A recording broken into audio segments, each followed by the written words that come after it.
এই ছেলে, তুমি আমার দিকে এইভাবে তাকায় রইছো কেন? ও সরি ম্যাম, আমি বুঝতে পারি নাই। প্রিমিস তাদের কোম্পানির একটি মিটিং এ জয়েন করার জন্য ঢাকা শহরের সবচেয়ে বড় একটি হোটেলে আসে। আর সেই হোটেলে ওঠার জন্য সে লিফটের মধ্যে প্রবেশ করে। আর সেই লিফটের ভিতরে ছিল একটি সুন্দরী মেয়ে। প্রিমিস মেয়েটির দিকে হাঁ করে তাকিয়েছিল। এরপর মেয়েটি প্রিমিসকে একবার ধমকও দিয়েছে, কিন্তু প্রিমিস আবারও মেয়েটির দিকে তাকায়। এরপর মেয়েটি প্রিমিসকে বলে, এই, আপনি কি কোনোদিন মেয়ে দেখেন নাই? এইভাবে তাকায় রইছেন কেন? কি আজব, কোথা থেকে যে আসে এইগুলা? ম্যাম সরি, আমাকে ভুল বুঝবেন না, দয়া করে আমাকে মাফ করবেন। মেয়েটি অনেক সুন্দর হওয়ার কারণে প্রিমিস বারবার এই ভুলটা করে ফেলে। আর মেয়েটি প্রিমিসকে এইভাবে লজ্জা দেওয়ার পর প্রিমিসের নাকের ভেতর হালকা রক্ত চলে আসে। আর ঠিক তখনই প্রিমিসের নাকে হাঁচি আসে। প্রিমিস তার নাক আটকানোর আগেই তার নাক দিয়ে হাঁচি এসে পড়ে। আর তার নাকের মধ্যে যে একটু রক্ত ছিল সেটি ওই মেয়ের শার্টের মধ্যে গিয়ে পড়ে। আর প্রিমিস রক্তটি মুছার জন্য সাথে সাথে ভুল করে মেয়েটির কাঁধে হাত দিয়ে ফেলে। এই ছেলে, তোর সাহস তো কম বড় না, তুই আমার গায়ে হাত দাস? এই, তোর বাসায় কি মা বোন নাই? তোর আজকে খবর আছে। এরপর মেয়েটি চিল্লাইতে চিল্লাইতে লিফট থেকে বের হয়ে যায়। আর সাথে সাথে প্রিমিসও বের হয়ে যায়। ম্যাম বুঝার চেষ্টা করেন, আমি এটা ইচ্ছা করে করি নাই, আমার ভুল করে হয়ে গেছে। আমি এই ধরনের ছেলেই না ম্যাম, প্লিজ দয়া করে আমাকে মাফ করবেন। ভুল করে কিভাবে হয় এটা? আমি লিফটে ঢোকার পর থেকে দেখতেছি তুই আমার দিকে কিভাবে যেন তাকাইছিলি, আর এখন তুই আমার গায়ে হাত দিয়ে বলস ভুল হয়ে গেছে?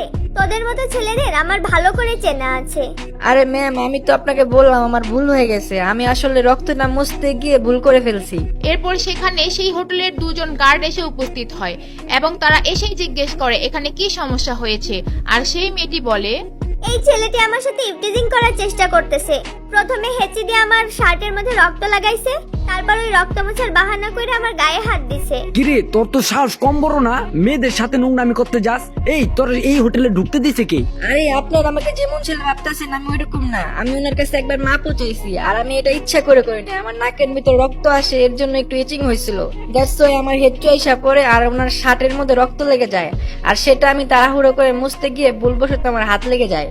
আচ্ছা, এখন একটু ইংলিশ বইলা এখান থেকে বাঁচার চিন্তাও করিস না। আমি এখনই পুলিশে ফোন দিমু, পুলিশ আইসা তারপর তোরে বুঝাইবো না সব। মেয়েটির এই কথা শুনে গার্ড দুজনের কান খাড়া হয়ে যায়। আর তারা দেখতেছিল মেয়েটি অনেক রেগে গিয়েছে। তবে মেয়েটির রাগার অবশ্যই কারণ ছিল, কিন্তু তাদের ভয় ছিল একটি কারণেই, যদি তাদের হোটেলে পুলিশ আসে তাহলে তাদের হোটেলের বদনাম হবে। তাই সেখানে থাকা একজন গার্ড সাথে সাথে বলে, আরে ম্যাডাম, এই ছাপড়ি পকেট মার রাস্তার পোলাপানের জন্য আপনি পুলিশকে কেন ফোন দিবেন? আমরা দুইজনই তো আছি, দুইটা কানের নিচে দিয়া দেই তাহলে ঠিক হয়ে যাইব। না, আপনাদের কিছু করা লাগবে না, আমি পুলিশে ফোন দিতাছি। পুলিশ আইসা যা করার করবে। আপনারা শুধু ওকে ধরে রাখেন পুলিশ না আসা পর্যন্ত। আরে ম্যাডাম, পুলিশে ডাকার কি দরকার? পুলিশ যতখানি মার দিব তার চেয়ে ভালো মায়ের আমরা ওরে দিতে পারুম। আমাদের মার খাইলে ওর শিক্ষা হয়ে যাইব। এরপর তারা প্রিমিসকে আরো কঠিন কঠিন কথা বলা শুরু করে।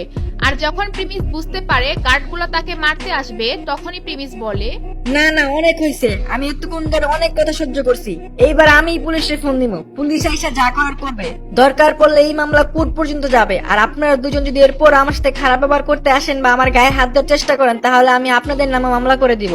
আপনাদের দুইজনকে জেলেও যাইতে হইতে পারে। প্রিমিসের এই কথা শোনার পর তো গার্ড দুজনের মাথার হোশই উড়ে যায়। প্রিমিসের মতো একটা ছেলের মুখে থেকে এই কথা শোনার পর তারা দুজন ভয় পেয়ে যায়। আর এইদিকে প্রিমিস আর সেই মেয়েটির রাগ তো কমছেই না।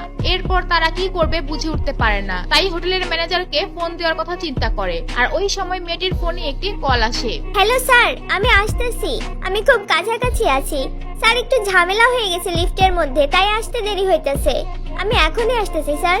মেয়েটিকে তার বস ফোন দিয়েছিল, কারণ সেও একটি মিটিং এর মধ্যে জয়েন করবে, আর তাই তাকে তার বস ফোন দিয়েছে। এরপর মেয়েটি প্রিমিসকে বলে, আজকে আমার মিটিং তোমারে বাঁচায় দিল, কিন্তু চিন্তা করিস না, আমি মিটিং থেকে বাইর হইয়া দেখামু তোরে আমি কে।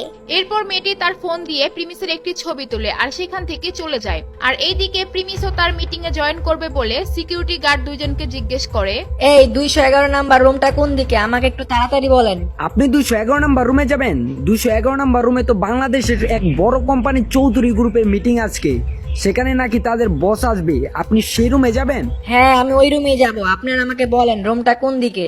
এই তো সামনে গিয়ে একটা সিঁড়ি আছে, ওইটা দিয়ে উঠে ডান দিকে রুমটাতে গেলেই হবে। আর স্যার, আমাদেরকে মাফ করবেন, আমরা আসলে বুঝতে পারি নাই, ম্যাম অনেক উত্তেজিত ছিল তো আমরা কি করব বুঝি নাই। এরপর প্রিমিস তাদেরকে ইটস ওকে বলে সেখান থেকে যেতে থাকে আর ভাবতে থাকে, একটু আগে যারা তাকে মারবে বলে হুমকি দিয়েছিল এখন তারাই আবার তার কাছে মাফ চাচ্ছে। প্রিমিসের সাথে ঘটে যাওয়া প্রতিদিনের ঘটনা থেকে সে নতুন নতুন কিছু শিখতে থাকে।